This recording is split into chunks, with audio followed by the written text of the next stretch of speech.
Youth comprises the greatest demographic in the world today. 2 billion young people alive today will still be alive in 2100. Our generation has a deeper understanding of the existential nature of the climate crisis.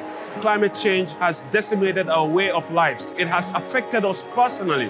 And as a youth coming from Tuvalu, I witness it, I live it. The purpose of COP27 is to bring people together from all over the world. Ultimately, at the heart of it all, it's all about climate justice and equity. It's about our intergenerational power and our voices. We have the power, we have the numbers, and we have the drive. We can change the things. We just have to be here and we have to be heard.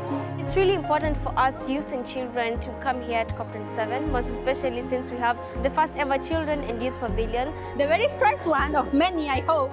And you can tell the energy that is coming from there. Solutions based, sharing voices of the most vulnerable people, sharing voices of the children. The youth are the powerhouse.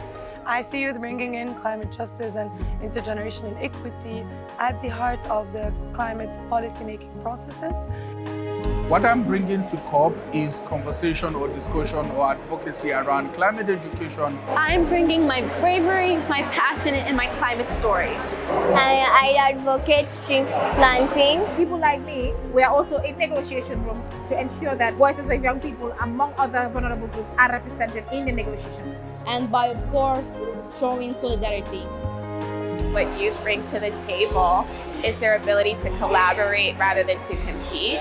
When given the right opportunity, given the right chance, young leaders could actually flip the decision-making process. And that is how we move from talking the talk to walking the walk. Young people are not just talking. We are walking the walk because we know what we want and we will never stop until we get it.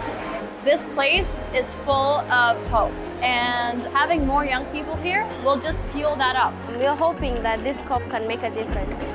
So indeed, young people are really walking the walk at COP27. And going back home, we're going to be working together to solve this climate crisis.